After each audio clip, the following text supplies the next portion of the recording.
Good morning, everyone, and welcome. Alors, bonjour et bienvenue. Nous allons donc vous donner quelques instants aux participants de se connecter au webinaire. Alors, il nous fait plaisir de vous accueillir avec nous ce matin.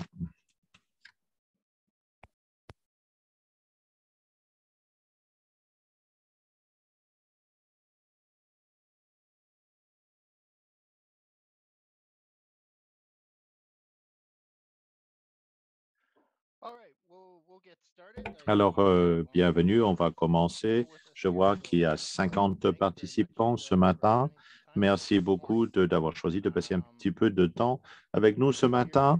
Alors, vous êtes là pour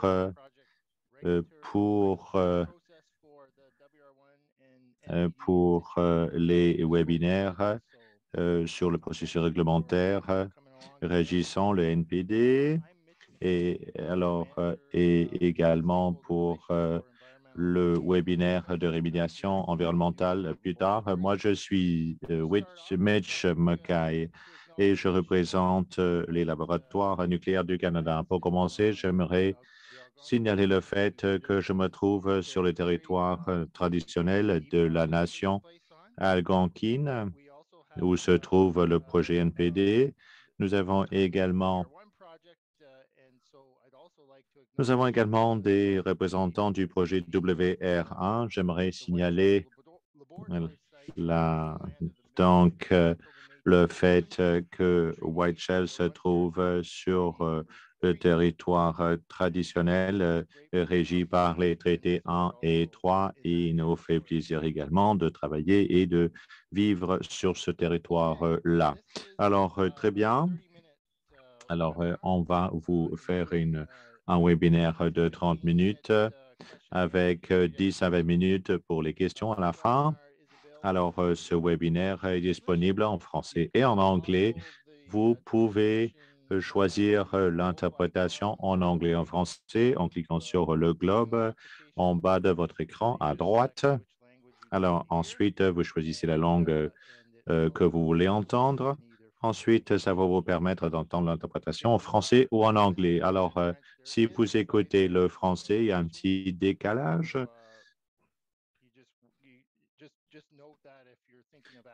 Alors, si vous voulez poser une question, il ne faut pas l'oublier. Alors, Ray, on aura une période de questions-réponses à la fin de la présentation et nous allons donc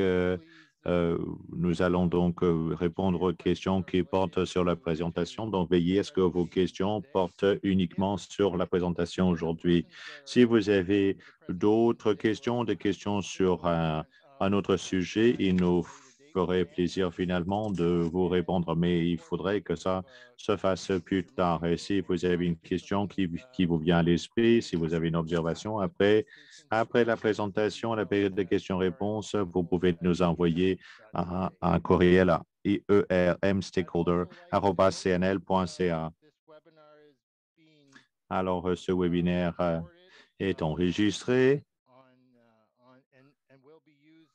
et sera donc posté sur notre canal YouTube d'ici quelques jours. Donc, si vous voulez partager la présentation ou revoir, réécouter la présentation, vous allez pouvoir le faire sur YouTube.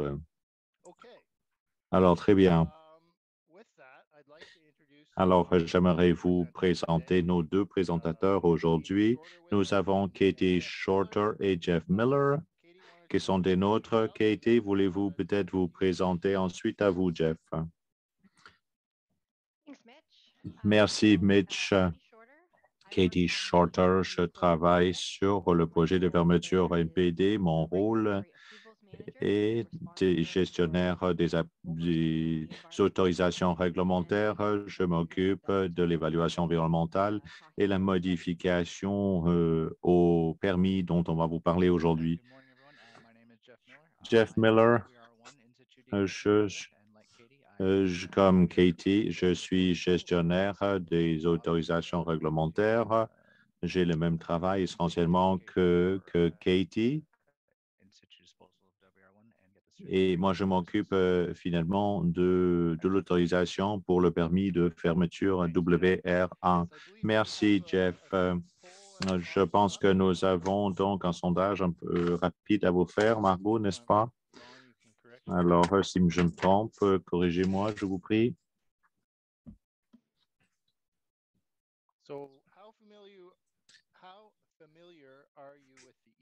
Dans quelle mesure connaissez-vous le EE entourant le réacteur nucléaire de démonstration et le réacteur numéro 1 de White Shell? Alors, beaucoup, très familier, quelque peu, pas du tout. Alors, cliquez sur votre réponse et cliquez sur le bouton Soumission ou Envoyer. Là, on va pouvoir voir les réponses et vers la fin, on aura d'autres questions à vous poser. Donc, on voit finalement qu'on a finalement un petit mélange. Il y a des gens qui comprennent assez bien le projet, d'autres pas du tout. Alors, 25% ne sont pas du tout au courant du projet du tout. Donc, vous êtes là pour apprendre aujourd'hui.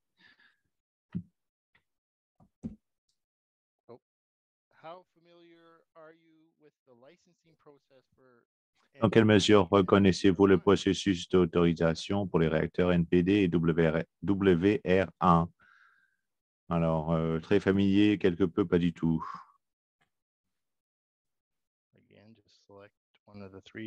Alors, choisissez une des réponses et appuyez sur le bouton Submit en bas.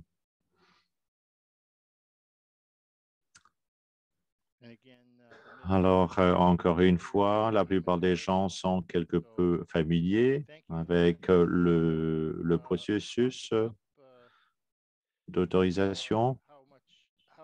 C'est bien de connaître finalement votre niveau de familiarité avec le sujet de la présentation aujourd'hui. Très bien. Alors, sur ce, je vais te céder la parole, Jeff, pour commencer ta présentation.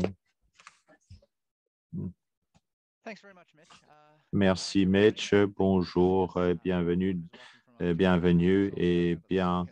Merci d'être des nôtres. J'espère que vous avez pu déblayer finalement vos entrées de garage suite à la tempête d'hier. Je m'appelle Jeff Miller. Je travaille au projet de déclassement WR1. On aimerait donc vous donner un aperçu du processus de déclassement. Alors, prochaine diapositive, je vous prie. Alors, on va vous parler du fait qu'il y a deux présentations qui se chevauchent. On va vous parler des documents pour chaque processus avant de vous parler en détail du processus. Ensuite, on va vous parler donc du calendrier et les documents suivis d'une période de questions-réponses. Prochaine diapositive. Donc, on propose des projets d'élimination pour deux de nos réacteurs. Tout d'abord, pour le réacteur qui se trouve à Pinawa, à Manitoba, près de Winnipeg, et l'autre qui est à Ralston. Donc, le réacteur White Shell a joué un rôle très important dans l'histoire nucléaire du Canada. Il a été construit par General Electric en 1965, a été utilisé comme réacteur de recherche pendant 20 ans et est devenu également le lieu d'essai pour le réacteur moderne CANDU, qui a été fermé en 1985 et maintenant est dans un état de surveillance. Alors, le réacteur de démonstration était le prototype pour les réacteurs canadiens modernes. En 1962, on a produit l'électricité pour la première fois à même l'énergie nucléaire pour la première fois au Canada. Et donc, on a fait de la recherche sur les réacteurs CANDU a été donc fermé depuis les années 80. Le prompt proposé, c'est de les éliminer sur les lieux en créant donc un établissement de déclassement ou d'élimination qui se conforme à toutes les règles.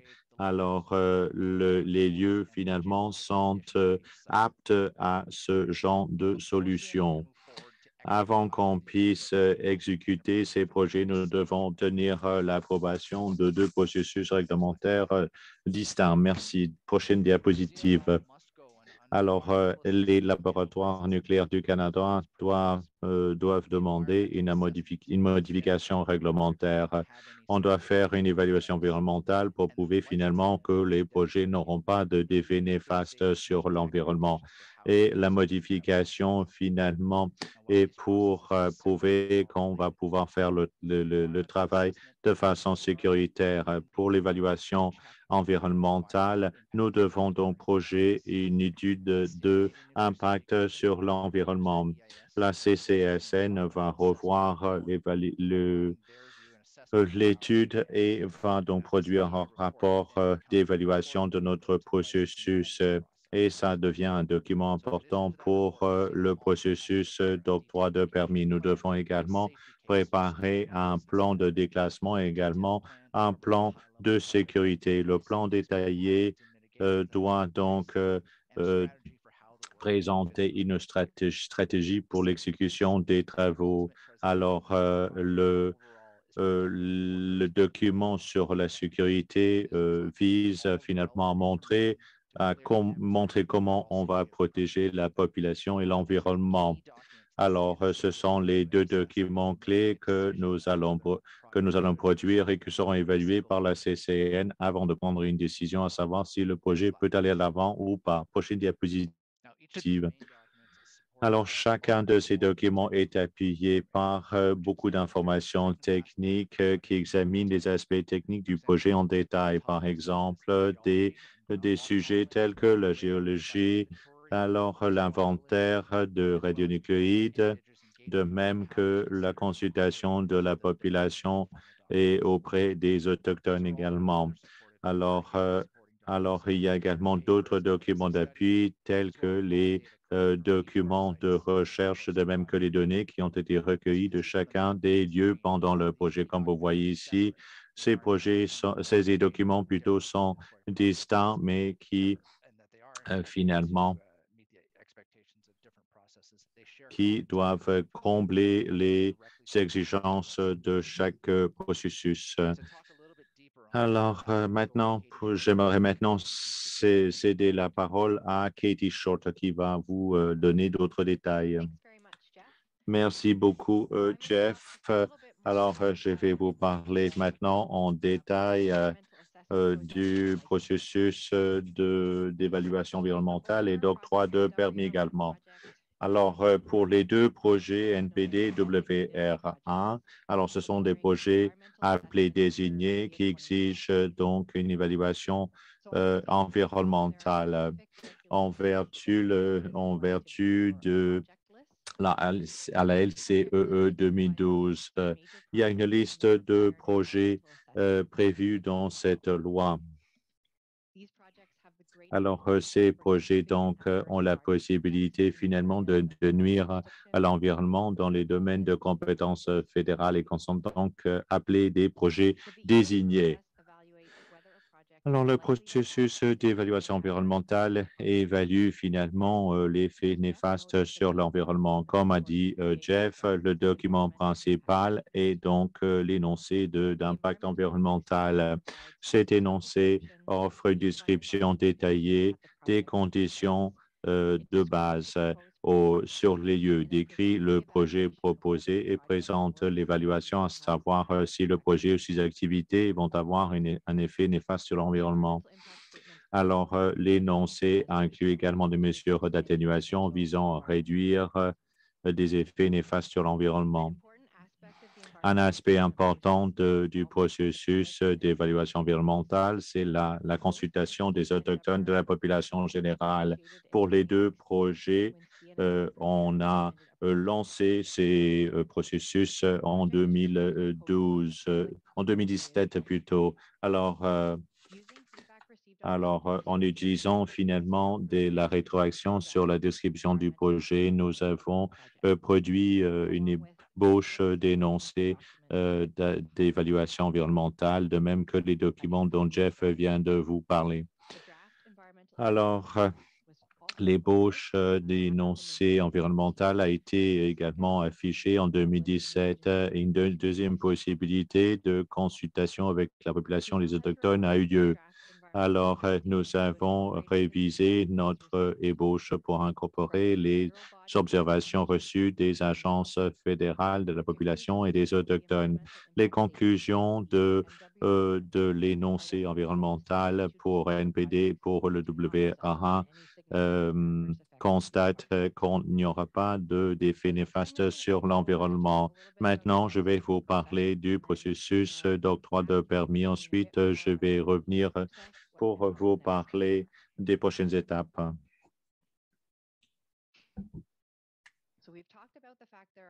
On a parlé du fait qu'il y a deux processus qui sont en cours en parallèle. Alors, les LNC ont demandé une modification au permis de la CCCN pour les deux projets NPD et WR1. Les deux projets ont donc des permis permettant le déclassement. Chaque établissement a également donc un manuel qui identifie les critères utilisés par le personnel de la CCN pour évaluer la conformité des LNC avec les conditions présentées dans le permis. Comme vous savez, le déclassement est dans plusieurs phases. Il y a plusieurs activités. Les permis actuels pour les deux projets exige finalement qu'on maintienne l'état actuel des deux sites. Les seules activités qui sont permises sont en fait l'entreposage avec surveillance. Le projet proposé est donc un travail de déclassement. Nous avons demandé à ce qu'on ajoute les activités de déclassement additionnelles au permis, donc le déclassement actif, la démolition des structures bâties et le coulis et le posage du couvercle et ensuite la fermeture du site d'élimination. Alors, les LNC ont préparé deux documents, donc un plan détaillé de déclassement et également un plan pour assurer la sécurité. Ce sont les deux documents principaux qui sont exigés. Alors, si vous avez participé au webinaire du mois de novembre, nous avons parlé finalement de ce plan pour assurer la sécurité et les conditions, les critères qui s'y retrouvent. Vous pouvez regarder ce webinaire qui se trouve sur notre site ou YouTube. Alors, nous devons donc démontrer à la CCN que nos activités proposées se conforment donc à la loi et les réglementations régissant les établissements nucléaires. On l'a fait dans notre document d'établissement des mesures de sécurité. Ces documents sont maintenant en train d'être évalués par le personnel de la CCN pour faire une recommandation. Donc, à la suite à la commission, le personnel de la CCN examine finalement les demandes de modification en vertu de la réglementation et en font une recommandation à la commission. On doit également tenir compte de toutes les exigences finalement en vigueur. Prochaine diapositive, Margot.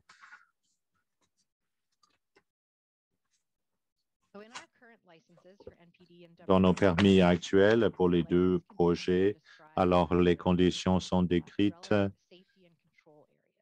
dans plusieurs domaines de sécurité et de réglementation. Il y en a 14 qui sont regroupés dans trois catégories générales: la gestion, l'établissement de l'équipement et les processus de réglementaire principal. Alors, ces domaines sont utilisés pour assurer la conformité aux réglementations. Ces 14 domaines sont présentés dans ces diapositives. Alors, la protection contre la radiation, la gestion des déchets, etc. Alors, notre plan pour assurer la sécurité, finalement, présente les mesures qui seront précises pour nous permettre de conformer à chacun de ces 14 domaines. Alors, on doit donc prouver qu'on a des procédures en place pour assurer, pour faire en sorte finalement qu'on suive les réglementations en vigueur pour la protection contre la radiation. Avons-nous donc les mesures en place pour permettre le travail de se faire de façon sécuritaire? Alors,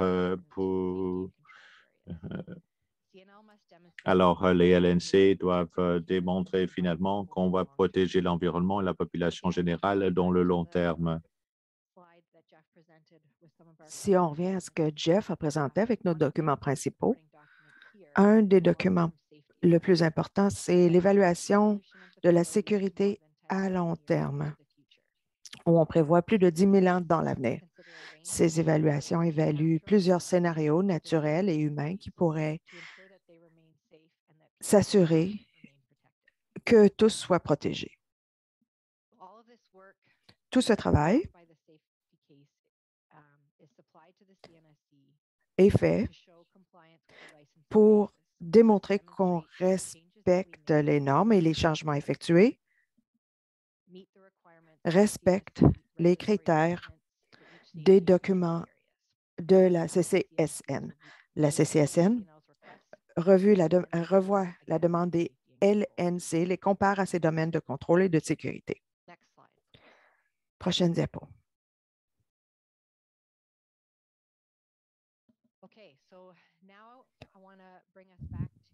Revenons au processus, en fait les deux processus et comment ils s'accordent. Ici, vous voyez notre projet, l'échéancier pour l'évaluation environnementale.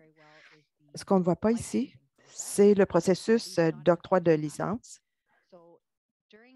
Pendant ces cercles de couleur chaude, l'évaluation d'impact initiale, les consultations publiques, les commentaires, c'est ce qui se passe du côté EE, mais en même temps, le LNC a proposé des documents révisés par la CCSN et cela progresse aussi. Ce qui se produit au cercle pourpre où nous sommes, c'est la soumission de l'évaluation environnementale. Ça fait partie des documents et c'est utilisé par les audiences de la commission. Donc, le bleu, le vert, à la droite de l'image, sont où les deux processus se chevauchent et où la décision est rendue. Pour vous dire où en sont les deux projets, nous avons soumis l'ébauche de l'EIS en 2017. Il y a eu des commentaires de l'équipe fédérale, des demandes d'information de la part de cette équipe, mais aussi des commentaires des groupes autochtones et publics. Nous avons mis à jour notre évaluation environnementale et le projet a été resoumis à Noël. WR fournira ce document plus tard ce mois. Si ces documents sont acceptés par la CCSN, il y aura une deuxième période où les groupes autochtones reverront le document. Nous aurons peut-être d'autres demandes d'informations et il faudra soumettre d'autres documents EIE à la fin 2022.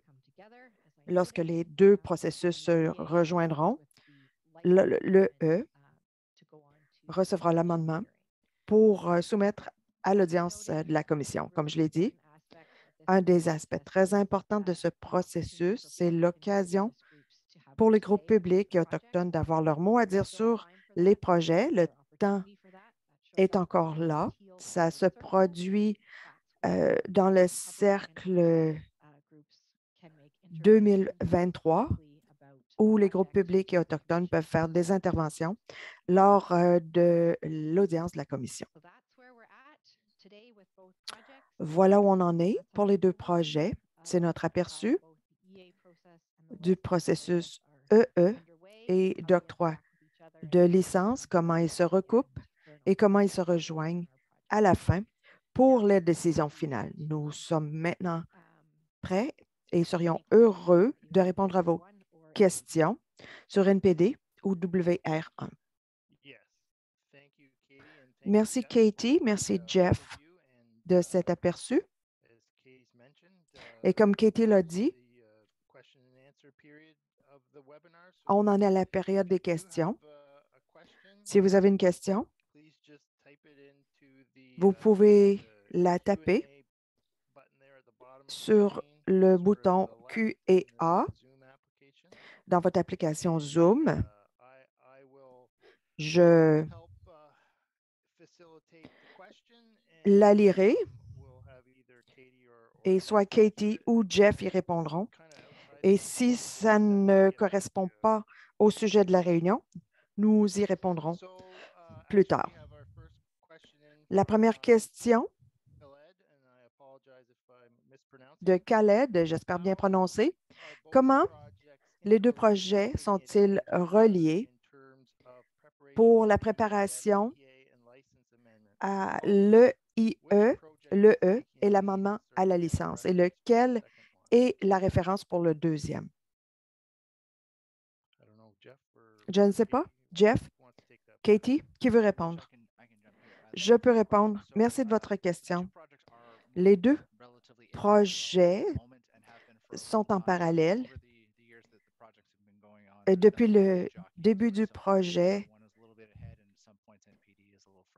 parfois, un est au-devant de l'autre, mais tout au long, le lien est maintenu entre Katie et moi et nos équipes au niveau exécutif pour s'assurer que les projets soient bien alignés. Et c'est parce que souvent, un projet utilise le feedback du public ou des groupes autochtones ou de la Commission de la sécurité nucléaire et cette information est partagée. Donc, nous restons en contact étroit pour bien appliquer le feedback d'un projet à tous les projets.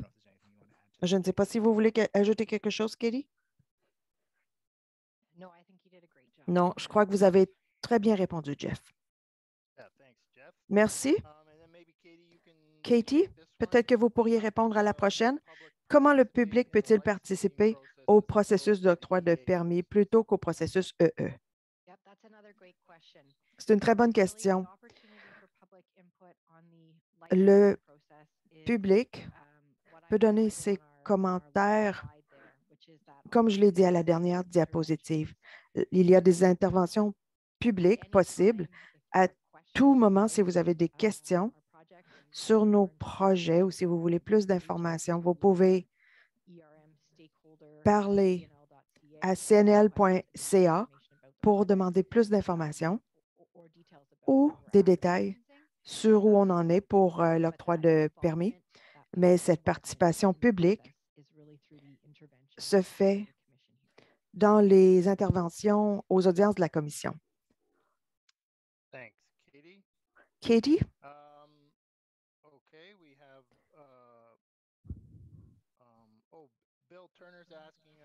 Bill Turner, merci pour ce feedback d'utiliser des lettres plus grosses. Oui, c'est un bon rappel si vous avez du feedback sur le format et l'apparence. Nous voulons l'entendre parce que ça nous aide à améliorer les webinaires. Merci, Phil. Ou Will plutôt. Nous serions heureux de vous envoyer un exemplaire des présentations pour que vous puissiez les voir et voir l'écriture si c'est difficile. Merci. Ensuite, Tanner Dodge. Les ministères de l'Environnement du Manitoba et de l'Ontario participent-ils dans les EE ou est-ce que ce n'est que la CCSN qui s'occupe de ces projets? Je commence, Mitch. Merci. Dans l'équipe d'examen technique, il s'agit de l'équipe fédérale, mais cette équipe est constituée non seulement de la CCSN, il y a d'autres entités fédérales et provinciales, Environnement, Changement climatique Canada, Santé Canada, sur NPD, la province du Québec et la province de l'Ontario participent. Tous ont l'occasion d'examiner la documentation et de soumettre des commentaires. Et Jeff peut vous parler de WR1 pour ce qui est de la province du Manitoba et d'autres groupes. Oui, merci, Katie. Oui, pour le projet WR1, le Manitoba, je pense qu'il s'appelle Conservation Climate. Ils ont changé leur nom, donc leurs documents sont dans le dossier. Le représentant du représentant provincial qui siège à cet examen, comme la soumission de 2017, l'examen comme fédéral a rajouté des représentants des Saguenay et de la Fédération des Métis du Manitoba, qui ont aussi des représentants qui examinent les documents au niveau fédéral.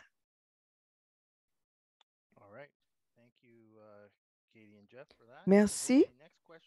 Ensuite, Robert, est-ce que les deux EIE incluent d'abord les considérations de connaissances traditionnelles autochtones et changement climatique? Est-ce que ça fait partie de l'ébauche en 2017 ou est-ce que ça a été rajouté plus tard? Katie?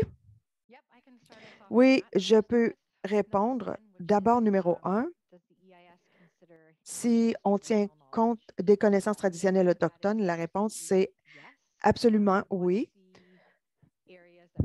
Un des domaines examinés précisément sont les connaissances traditionnelles, l'utilisation passée de la zone, désir d'utilisation future et ce qui était cet usage traditionnel. Donc, ça a été inclus depuis l'EIE original en 2017, mais nous travaillons de très près aussi avec les communautés autochtones de l'Ontario et au Manitoba et notre compréhension des utilisations traditionnelles des zones a beaucoup augmenté depuis 2017 et nous avons mis à jour et élargi cette partie de l'EIE depuis l'ébauche initiale. L'autre question était liée au changement climatique. Donc, le changement climatique absolument fait partie du projet. Cela fait partie de notre évaluation à long terme. Nous nous assurons d'inclure le changement climatique au fil du temps, l'augmentation des précipitations, des températures et l'impact sur l'établissement à long terme, et ça a été inclus depuis le tout début. Donc, ce n'est pas directement abordé dans le IE, mais c'est dans l'évaluation de l'établissement. Jeff, vous voulez rajouter quelque chose? Peut-être une toute petite chose. Pour le changement climatique, il faut vérifier, faire une évaluation des émissions de gaz à effet de serre. Et les attentes ont évolué dans les dernières années. Nous examinons depuis la soumission originale, mais nous avons dépassé, incorporé des éléments, des changements plus récents et la façon dont tout a évolué. D'accord? Merci. À Katie et à Jeff, merci de la question. 3 autres questions, plutôt 4. Nous allons commencer à conclure après ces 4 questions. Si l'approche in situ n'est pas approuvée, y a-t-il d'autres plans de démantèlement des structures des réacteurs? Est-ce que le processus doit redébuter à nouveau? Je peux tenter d'y répondre, Mitch. Du point de vue technique, si nous ne pouvons pas faire le déclassement in situ, il y a d'autres options que les LNC pourraient adopter, mais ça doit aussi faire partie d'une discussion plus générale. Le gouvernement du Canada, LNC, énergie nucléaire, ainsi de suite. Donc, les LNC croient fortement que le déclassement in situ est l'approche la plus sûre, la meilleure pour ces deux réacteurs, pour plusieurs des raisons déjà énumérées dans d'autres présentations et la présente. Donc, c'est l'option choisie. Nous pouvons aller de l'avant avec ce projet. Si ce n'était pas le cas, il y aurait une évaluation des prochaines étapes. Il n'y a pas de plan B par défaut, mais il y a tout de même des options pour l'entreposage et la surveillance ou le démantèlement et le déclassement. Mais aucune de ces décisions n'a été prise. Nous croyons que le déclassement in situ a de bonnes chances de réussir. Merci. Ensuite, y a-t-il des exemples de déclassement in situ dans d'autres pays? Quelles ont été les leçons apprises? Oui, il y a beaucoup d'exemples, en fait, surtout aux États-Unis, mais d'autres exemples en Russie et ailleurs dans le monde entier, mais surtout aux États-Unis. Dès le début du processus, nous avons discuté avec des collègues pour voir les leçons apprises, l'expertise et tout ce qu'ils ont fait. Et c'est lié aux réacteurs P et R au site Savannah River. Si ça vous intéresse, vous pouvez lire. Nous avons fait des webinaires à cet effet avec plus de détails, mais il y a plusieurs rapports qui sont disponibles. D'abord à Hallam, Nebraska, un déclassement in situ d'un réacteur et le projet WR1 a visité avec des chefs locaux, municipaux, autochtones. Nous sommes allés au Nebraska, avons visité, on a vérifié de visu, on a parlé aux gens qui faisaient la surveillance environnementale et les gouvernements municipaux locaux sur le changement, l'impact positif ou négatif du projet sur leur communauté. Il y a plusieurs exemples, je ne peux tous vous les énumérer aujourd'hui, mais si vous avez d'autres questions là-dessus, contactez-nous et nous vous donnerons encore plus d'informations.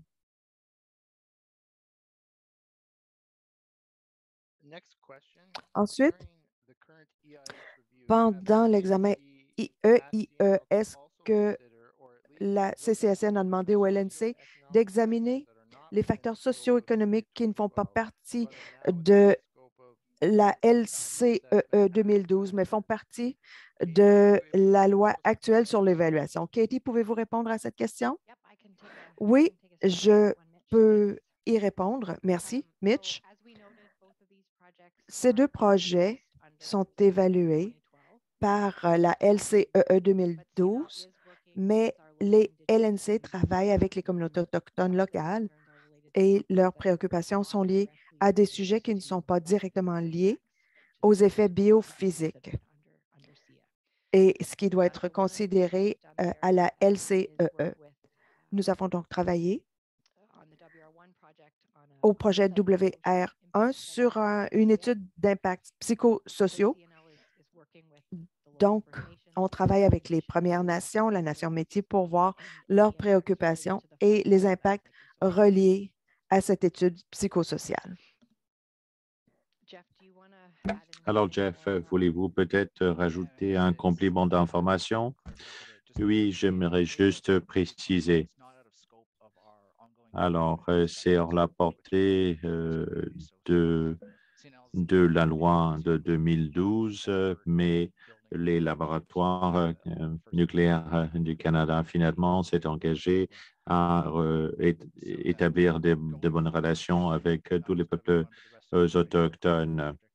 Donc, à l'avenir, il y aura plus de visibilité, il y aura une meilleure compréhension il y aura un meilleur niveau de confort avec le travail qu'on fait ici. On va permettre donc aux peuples autochtones finalement de participer à cette consultation. Donc, on travaille fort pour établir ces relations, pas seulement dans le contexte de WRA1 et du NPD, mais pour nouer des relations, de bonnes relations qui vont durer dans le temps. Merci beaucoup à Jeff et à Katie. Et une dernière question est en fait une demande d'éclaircissement, de précision. Qu'est-ce que vous voulez dire par le terme long terme? Et quand est-ce que la période de contrôle institutionnel va-t-il prendre fin? Alors, Katie, voulez-vous peut-être répondre à cette question-là? Oui, moi, je vais commencer et peut-être Jeff pourrait rajouter des éléments que j'aurais oubliés. Quand je parle du terme long terme, je parlais finalement de l'évaluation de sécurité à long terme. Là, c'est le travail finalement qui prévoit l'évolution de l'établissement et comment les contaminants vont se déplacer. Alors, cette évaluation porte sur plus de 10 000 ans. Alors, on regarde vers l'avenir pour prévoir la dose finalement la plus forte et on doit déterminer si ça représente une menace pour l'environnement, pour la population et ensuite pour la période de contrôle institutionnel. Dans le cadre du projet, il y a deux phases finalement.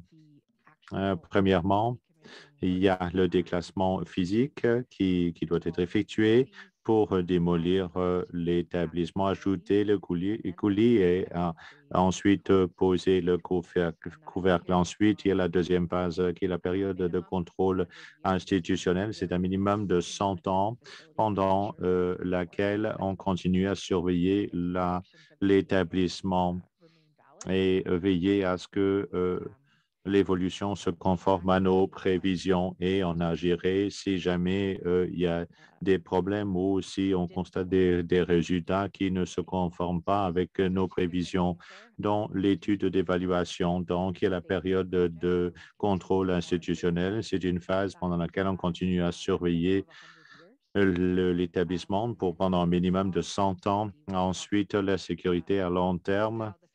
Eh bien, ça, c'est le rendement finalement de l'établissement très loin dans l'avenir. Et là, on parle des millénaires, finalement, des dizaines de millénaires. J'espère que ça répond à votre question, Jeff. Un complément d'information peut-être. Alors, la période de contrôle institutionnel, eh bien, LNC ne peut pas unilatéralement mettre fin à la surveillance. C'est un minimum de 100 ans. Ça, c'est la période qu'il nous faudra pour finalement prouver la conformité de nos prévisions. Mais on aurait besoin d'une autorisation de la CCSN avant d'arrêter la surveillance ou d'apporter des changements.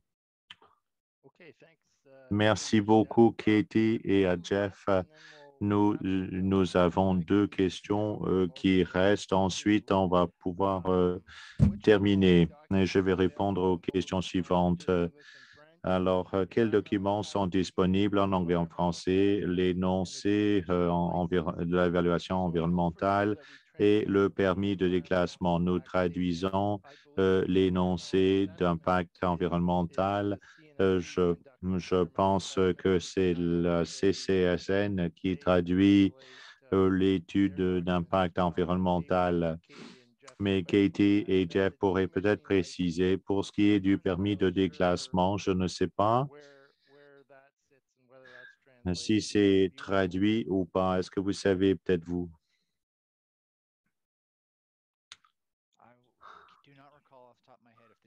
Non, je ne sais pas si le permis est traduit. J'imagine que oui, mais je n'ai jamais regardé pour voir s'il y a deux versions, français et anglais. Il faudrait que je vous revienne. Si c'est sur notre site web, ça sera dans les deux langues officielles. Certes, sinon, eh bien, ça sera uniquement disponible en anglais. D'accord. On va faire une recherche. Ensuite, est-ce qu'on pourrait donc avoir le texte de la présentation et de la période des questions-réponses? Alors, on a le verbatim des questions et des réponses. Si ça vous intéresse, on pourrait vous l'envoyer, mais nous enregistrons donc le webinaire au complet. Il est donc disponible sur notre canal YouTube et sera disponible d'ici quelques jours. Alors, une dernière question de dernière minute. Alors, si la dose maximale arrive après la période de contrôle institutionnel, est-ce qu'on prolonge cette période suite à cette dose maximale? Je vais répondre et je vais demander à Katie d'ajouter un complément d'information à la réponse et ça dépend. Alors, on va surveiller pour confirmer les prévisions.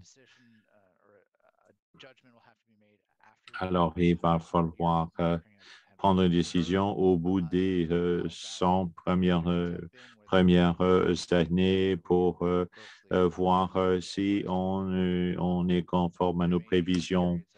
Il peut y avoir des périodes finalement de surveillance prolongée, surveillance de plusieurs éléments. Peut-être il va falloir faire une surveillance jusqu'au pic et pour le WR1, c'est dans 1000 ans. Ce n'est pas une réponse très nette, mais ça dépendra finalement de nos constats pendant les 100 premières années de surveillance. Mais c'est quelque chose qu'on ferait si c'était indiqué, nécessaire. Merci beaucoup. Merci, Jeff, et merci beaucoup à Katie et également de nous avoir aidés aujourd'hui. On va commencer à terminer cette partie du webinaire. Alors, je sais que Margot, vous avez un autre sondage que vous voulez nous présenter, n'est-ce pas? Alors, on va afficher le sondage. Alors, la question est la suivante. À la lumière de ce webinaire, comment qualifierez-vous votre compréhension du processus réglementaire pour ces projets? Alors, excellent, bonne, satisfaisante ou faible? Vous devez choisir une des réponses et ensuite appuyer sur le bouton réponse ou submit.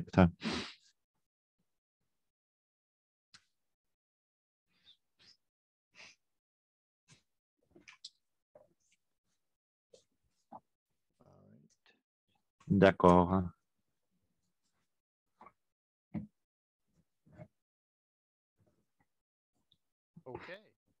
D'accord, très bien. La plupart des participants pensent avoir une bonne compréhension, une compréhension excellente, 30%, 5%, donc une compréhension assez faible. On veut quand même pouvoir améliorer ce score. Y a-t-il d'autres questions de sondage? Je ne crois pas. Oh non, il y a une deuxième question pour terminer. Quel sujet aimeriez-vous le plus qu'on aborde dans notre prochain webinaire? Tout d'abord, les résultats de l'énoncé des incidences environnementales pour chaque projet. 2, le dossier de sûreté du réacteur WR1. 3, un résumé des activités de mobilisation des autochtones. 4, la conception des installations d'élimination des réacteurs WR1 et NPD. Ou 5, une visite virtuelle des réacteurs. Choisissez une option et ensuite cliquez sur Submit. Ça va nous permettre finalement de concevoir nos prochains webinaires.